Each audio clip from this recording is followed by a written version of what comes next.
Bayangkan sejenak, jika semua yang kamu miliki hari ini, rumah yang kamu tinggali, harta yang kamu kumpulkan, orang-orang yang kamu cintai, semuanya lenyap begitu saja. Bukan karena kesalahanmu, bukan pula karena dosa yang kamu perbuat, tapi karena begitulah alur kehidupan. Mengambil kembali apa yang sejak awal bukan milikmu. Lalu, apa yang akan tersisa darimu ketika semua yang di luar direnggut darimu? Di jalan-jalan berbatu Roma kuno, seorang filsuf bernama Epictetus pernah ditanya tentang kehilangan. Dengan wajah teduh, ia menjawab bahwa kita hanya kehilangan sesuatu jika kita mengira itu adalah milik kita. Padahal, segalanya di dunia ini hanyalah titipan. Rumah, kekayaan, pasangan, bahkan tubuh kita sendiri hanyalah pinjaman dari semesta yang suatu hari, tanpa peringatan, akan diminta kembali. Kita tidak memiliki mereka. Kita hanya merawatnya sampai waktunya habis. Namun, manusia modern hidup dalam ilusi bahwa dunia berutang kebahagiaan padanya, bahwa kerja keras menjamin kekayaan, bahwa cinta yang diberikan akan selalu dibalas, bahwa kebaikan pantas mendapatkan balasan yang adil. Kita membangun hidup di atas kontrak tak tertulis yang tak pernah dijanjikan siapapun. Dan saat kenyataan tidak sesuai harapan, kita kecewa, kita marah, kita merasa dunia ini tidak adil. Filsafat Stoik hadir bukan untuk membuat kita dingin terhadap hidup, melainkan untuk mengingatkan kita agar tidak tertipu oleh dunia. Ia mengajarkan bahwa hanya ada satu hal yang benar-benar milik kita. Cara kita memandang dan menyikapi segala sesuatu. Segalanya bisa dirampas dari kita, kecuali satu, kebebasan batin kita. Pendahuluan ini bukan undangan untuk pasrah, tapi undangan untuk melepas genggaman kita dari hal-hal yang semu, agar kita bisa memegang erat apa yang abadi, ketenangan, kejelasan, dan kebijaksanaan. Sebab dalam dunia yang fana ini, mereka yang mampu melepaskan adalah mereka yang benar-benar merdeka. Mari kita telusuri bersama bagaimana Stoikisme membongkar ilusi hak milik, menghancurkan keangkuhan rasa berhak, dan membimbing kita menuju kehidupan yang lebih jernih, ringan, dan bermakna. Bagian 1. Dunia ini hanyalah pinjaman. Dalam ajaran Stoik, satu prinsip penting yang tak pernah lekang oleh waktu adalah bahwa segala sesuatu di dunia ini yang kita anggap sebagai milik pribadi, sesungguhnya hanyalah titipan. Rumah yang kita banggakan, pakaian yang membalut tubuh, kendaraan yang kita kemudikan, bahkan orang-orang yang paling kita cintai, bukan benar-benar milik kita. Semua itu hanya lewat dalam hidup kita, seperti angin yang menyapa sejenak, lalu berlalu. Epictetus, salah satu guru besar Stoicisme, mengatakan bahwa kita tidak boleh melekatkan hati pada apapun yang berada di luar kendali kita. Karena segala yang berada di luar kendali kita pada akhirnya akan menyakiti kita. Bukan karena kejam, tapi karena kita telah salah menempatkan rasa memiliki. Kita mengira dunia menjanjikan stabilitas, padahal dunia adalah arus perubahan. Saat Tiberius, seorang pria yang baru saja kehilangan seluruh harta bendanya dalam kebakaran, mengadu kepada Epictetus bahwa hidupnya hancur. Epictetus hanya menjawab dengan tenang, "Engkau bersedih karena kehilangan sesuatu yang tidak pernah benar-benar menjadi milikmu." Bagi banyak orang, kalimat ini terdengar dingin, tapi di dalamnya tersembunyi kebijaksanaan yang dalam. Penderitaan lahir dari keterikatan pada hal-hal yang fana. Manusia modern, dengan segala pencapaian teknologinya, justru semakin lupa pada kenyataan ini. Kita mengaitkan identitas diri dengan apa yang kita miliki. Kita menyebut diri kita sukses karena memiliki rumah besar, atau merasa berarti karena disayangi pasangan yang ideal. Tapi ketika semua itu hilang, kita merasa tak berharga. Seakan-akan diri kita larut bersama benda-benda yang lenyap. Padahal, Stoikisme mengajak kita membalik cara pandang itu. Kita tidak dilarang memiliki hal-hal duniawi. Kita boleh memiliki rumah, mencintai seseorang, mengejar kesuksesan. Tapi jangan pernah berpikir bahwa semua itu adalah hak abadi. Perlakukan semua itu seperti tamu yang datang ke rumahmu. Kau sambut dengan baik, kau rawat selama ia tinggal. Tapi kau tahu suatu saat ia akan pergi. Saat kita memahami bahwa dunia ini hanya tempat singgah dan segala yang ada di dalamnya hanyalah pinjaman, maka hati kita menjadi lebih ringan. Kita tidak lagi hidup dengan rasa takut kehilangan. Kita tidak lagi bergantung pada dunia untuk memberi arti pada hidup. Justru dari pemahaman inilah lahir ketenangan batin yang sejati. Sebuah kekayaan yang tak bisa dibakar oleh api, tak bisa dicuri oleh siapapun, dan tak bisa hilang oleh waktu. Dan pada akhirnya, hanya satu hal yang benar-benar bisa kita sebut milik kita. Sikap kita terhadap apapun yang terjadi. Dunia boleh berubah, tapi cara kita merespons perubahan itulah yang akan menentukan siapa kita sebenarnya. Maka, sebelum kita menuntut dunia agar adil kepada kita, tanyakan dulu, sudahkah kita adil kepada dunia dengan menganggap titipan sebagai milik pribadi? Bagian 2. Ilusi rasa berhak dan kecewa yang tak berujung. Di balik banyak kekecewaan yang dirasakan manusia hari ini, tersembunyi satu akar yang jarang disadari. Rasa berhak. Kita merasa bahwa setelah bekerja keras, dunia seharusnya memberi kita balasan. Setelah mencintai dengan tulus, kita mengira cinta yang sama akan kembali. Setelah bersikap baik, kita menuntut dunia memperlakukan kita dengan kebaikan pula. Ini adalah logika yang tampak masuk akal, tapi sesungguhnya cacat. Karena dunia tak pernah menandatangani kontrak dengan siapapun, bahwa ia akan adil menurut persepsi kita. Dalam filsafat Stoik, rasa berhak dianggap sebagai tipuan pikiran. Ia membuat kita percaya bahwa kita pantas mendapatkan sesuatu hanya karena kita menginginkannya atau telah melakukan sesuatu menurut ukuran kita sendiri. Padahal, realitas tidak tunduk pada keinginan individu. Dunia berjalan dengan hukum-hukumnya sendiri, tidak peduli seberapa keras kita berharap atau seberapa baik kita merasa telah berbuat. Epictetus dengan tajam mengingatkan murid-muridnya bahwa kesedihan seringkali muncul bukan karena kenyataan itu sendiri, tetapi karena keyakinan kita terhadap kenyataan. Kita terluka bukan karena kehilangan, tapi karena merasa bahwa kita tidak pantas kehilangan. Kita marah bukan karena orang lain bersikap buruk, tetapi karena merasa kita seharusnya diperlakukan lebih baik. Contoh yang sering terjadi di kehidupan modern. Seseorang merasa kecewa karena tidak dipromosikan dalam pekerjaan, padahal ia telah bekerja keras. Tapi apakah dunia menjamin bahwa kerja keras selalu dihargai dengan kenaikan jabatan? Atau seseorang yang merasa layak dicintai, namun hubungannya kandas? Apakah cinta memang semestinya hadir hanya karena kita merasa layak?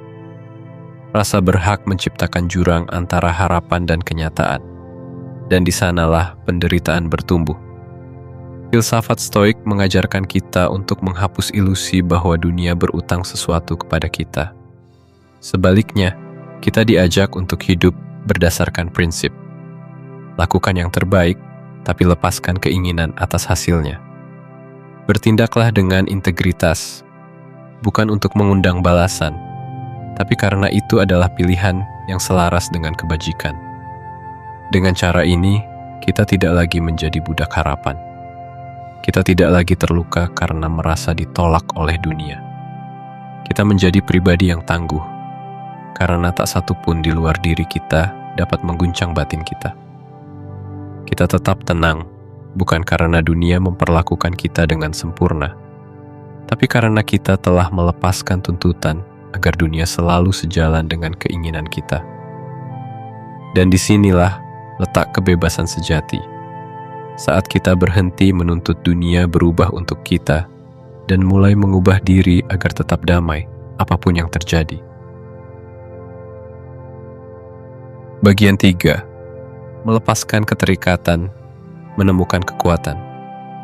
Dalam dunia yang serba cepat ini, manusia terus digiring untuk melekat pada sesuatu.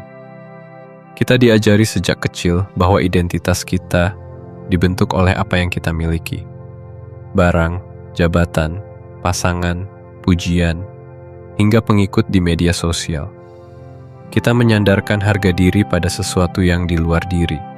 Dan dengan cara itu pula, kita perlahan-lahan mengikatkan kebahagiaan kita pada hal-hal yang rapuh.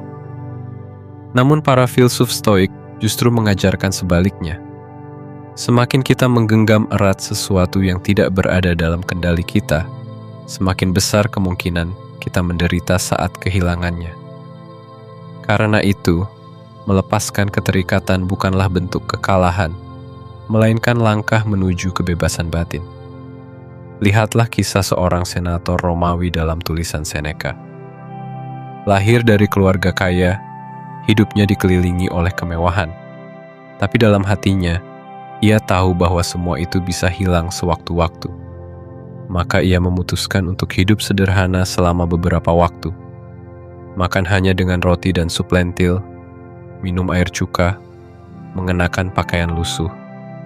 Bukan karena ia miskin, tapi karena ia ingin menguasai rasa takutnya sendiri. Dan setelah melalui hari-hari itu, ia bertanya pada dirinya sendiri, apakah ini yang selama ini kutakuti? Ia menyadari bahwa yang menakutkan bukanlah kemiskinan itu sendiri, tapi pikiran kita tentang kemiskinan. Seneca menulis bahwa kita harus membiasakan diri dengan kemungkinan kehilangan, agar saat hal itu benar-benar terjadi, kita tidak akan terguncang. Kita sudah pernah menjalaninya dalam latihan batin kita. Kita telah mencicipi rasa pahitnya dan menyadari bahwa ia tak semengerikan yang kita kira. Ini adalah kekuatan sejati. Ketika kita tidak lagi dikendalikan oleh rasa takut akan kehilangan. Ketika kita bisa berkata pada dunia, bawalah semua milikku, tapi batinku tetap milikku. Inilah ketahanan yang lahir bukan dari kekuatan fisik, tapi dari kejelasan pikiran dan kedewasaan jiwa. Dan jika kita telah mampu hidup bahagia dalam kesederhanaan, maka dunia tidak lagi memiliki cengkeraman atas kita. Kita tidak akan terguncang saat keberuntungan berpaling. Kita tidak akan jatuh saat pujian berhenti. Kita tidak akan runtuh saat cinta pergi. Karena kita telah belajar bahwa kekayaan sejati bukanlah apa yang bisa dikumpulkan, tapi apa yang bisa dilepaskan tanpa kehilangan kedamaian. Bagian 4. Tentang orang lain, harapan, dan pengendalian diri. Banyak penderitaan manusia bermula dari satu hal, mengharapkan orang lain untuk bersikap seperti yang kita inginkan. Kita berharap orang tua kita memahami, pasangan kita setia, sahabat kita selalu ada, atasan kita adil, anak-anak kita tahu balas budi. Tapi kenyataannya, hidup tak selalu memberikan tokoh-tokoh ideal dalam kisah kita. Epictetus, dalam ajarannya yang tajam namun membebaskan, menegaskan bahwa kita tidak punya hak atas watak orang lain.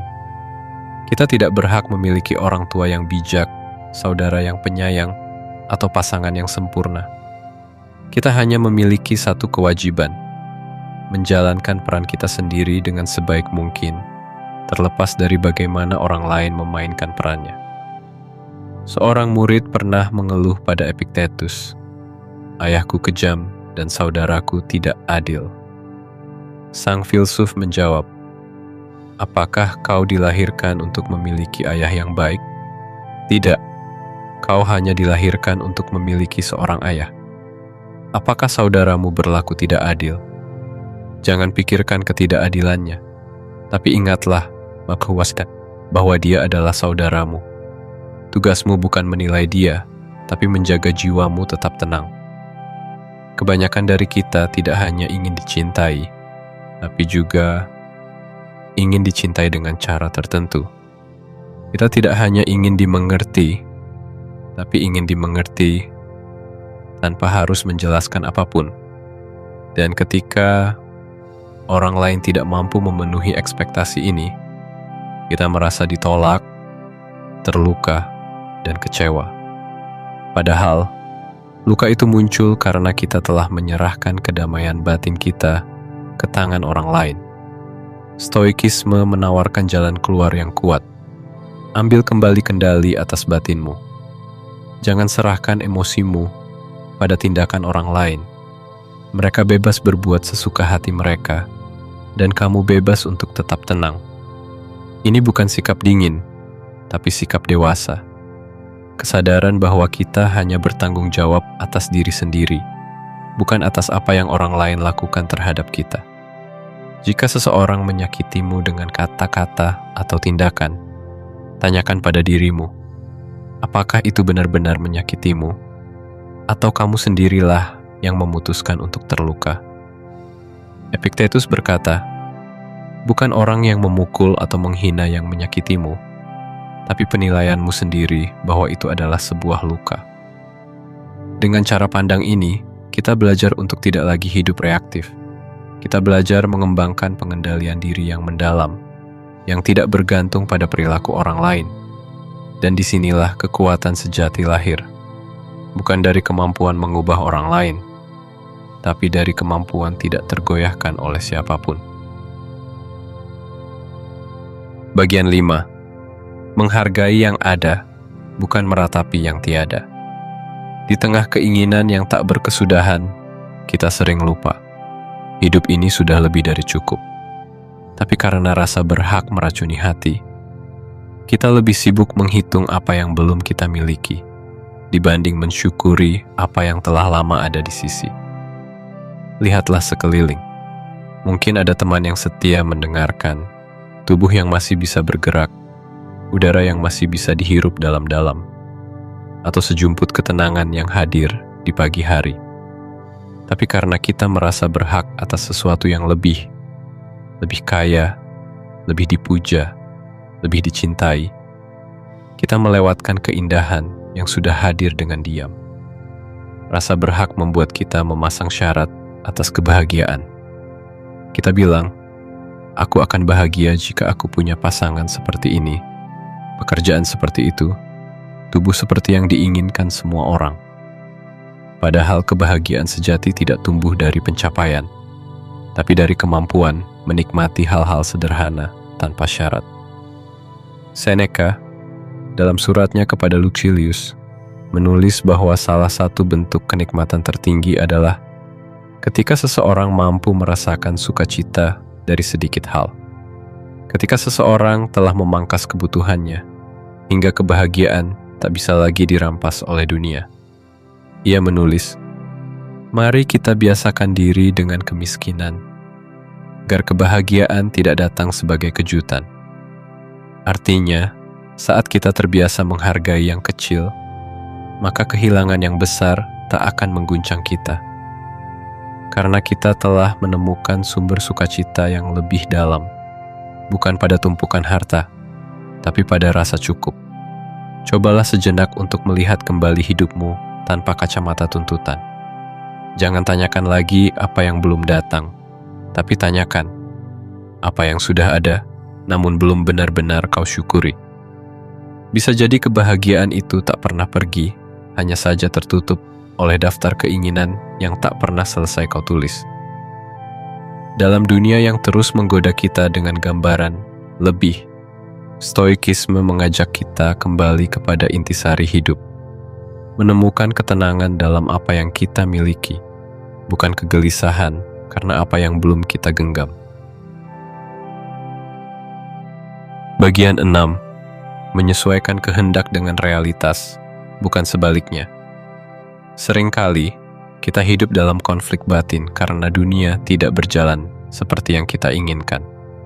Kita merasa lelah, tersinggung, dan marah karena kenyataan menolak tunduk pada kehendak pribadi. Tapi para Stoik menawari jalan keluar yang sederhana, namun radikal. Bukan dunia yang harus mengikuti kemauanmu, tapi kemauanmu lah yang perlu belajar mengikuti dunia. Epictetus pernah menasihati, jangan menuntut agar peristiwa terjadi sesuai keinginanmu, tapi biarkan keinginanmu selaras dengan peristiwa yang terjadi, maka kamu akan hidup dalam damai. Ini bukan ajaran untuk menyerah, tapi panduan untuk berdamai. Seorang Stoik sejati tidak berhenti berusaha. Ia tetap bekerja, tetap mencintai, tetap menabur kebaikan. Tapi ia tidak mengikatkan harapannya pada hasil yang di luar kendali. Ia menanam tanpa harus mencemaskan siapa yang menuai. Ia berbuat baik tanpa menuntut dunia membalas dengan cara yang sama.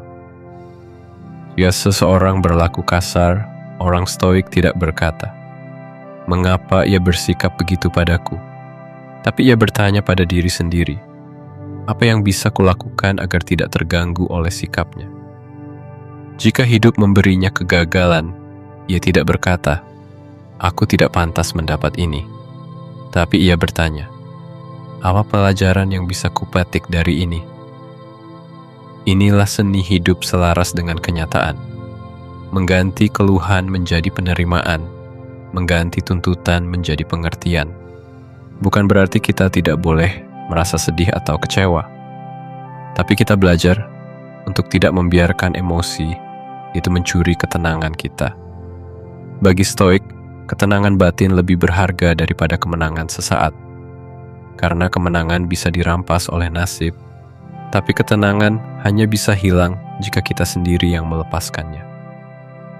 Dan saat kita telah melatih diri untuk menyelaraskan kehendak kita dengan realitas, kita tak lagi menjadi korban dari dunia yang kacau.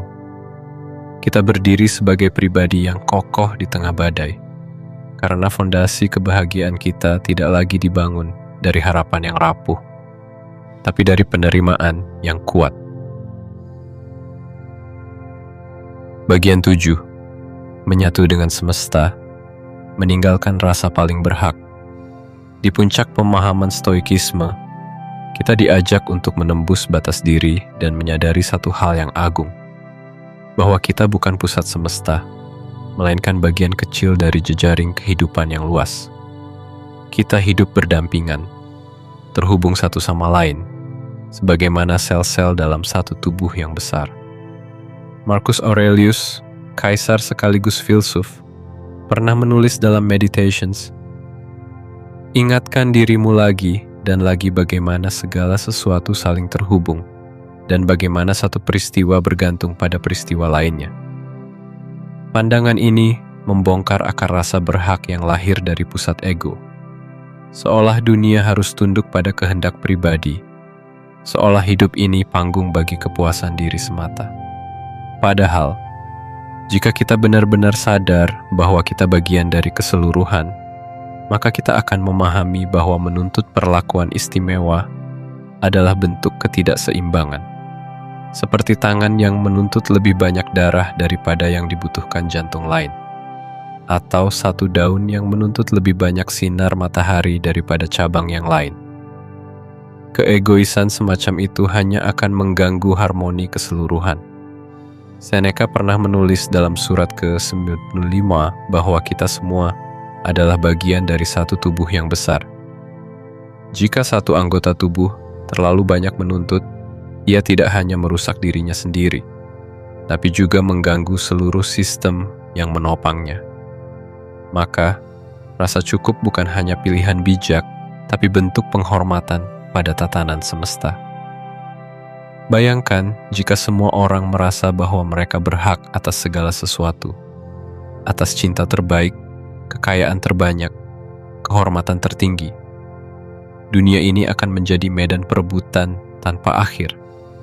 Tapi ketika kita sadar bahwa hidup ini bukan hanya tentang aku, tapi tentang kita, maka kita mulai menempuh jalan yang lebih damai. Dalam kesadaran ini, kita menemukan kebebasan dari rasa iri, dari perlombaan status, dari kecewa karena tak diperlakukan istimewa. Kita belajar untuk hidup dalam keseimbangan, memberi tanpa menghitung, menerima tanpa menuntut. Dan disinilah paradoks keindahan stoikisme. Justru saat kita berhenti merasa berhak atas segalanya, saat itulah kita mulai menerima segalanya dengan hati terbuka. Kita menjadi bagian dari arus semesta yang tenang, tidak lagi melawan, tidak lagi mengklaim, tapi menyatu. Di ujung semua pelajaran ini, seperti kata Epictetus, saat kamu mampu menikmati apa yang terjadi sebagaimana adanya, kamu sedang menghadiri perjamuan para dewa.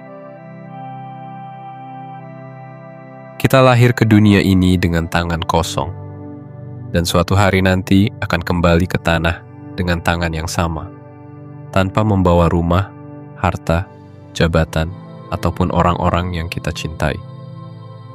Tapi di antara datang dan pulangnya kita itu, ada ruang yang bisa kita isi, bukan dengan rasa berhak, tapi dengan kesadaran, penerimaan, dan kebajikan. Stoikisme tidak menolak kebahagiaan, tidak pula meremehkan cinta atau pencapaian. Ia hanya mengingatkan bahwa semua itu fana, dan tidak ada satupun yang dijamin akan bertahan. Maka, kebijaksanaan tertinggi bukanlah mengejar segalanya, tapi mengenali batas, menghormati yang datang, dan merelakan yang pergi. Ketika kita berhenti menuntut dunia untuk selalu memihak kita, justru saat itulah kita menemukan kedamaian yang selama ini kita kejar-kejar. Saat kita bisa berkata dalam hati, "Aku tak membutuhkan apapun agar bahagia," maka dunia pun kehilangan cengkeramannya atas jiwa kita. Dan dari titik itu, barulah kita bisa mencintai tanpa takut kehilangan, memberi tanpa berharap kembali, dan hidup dengan keutuhan yang tidak lagi digantungkan pada apapun yang ada di luar diri. Di dunia yang dipenuhi sorak-sorai ambisi, di mana orang berlomba-lomba menjadi yang paling layak, stoikisme hadir sebagai suara sunyi yang menyejukkan. Kamu tidak harus memiliki semuanya untuk merasa cukup. Kamu hanya perlu memiliki dirimu sendiri. Dan mungkin di antara kehilangan dan keheningan itu, kita baru menyadari bahwa yang benar-benar milik kita ternyata hanya satu, sikap batin yang kita pilih dalam menghadapi kehidupan.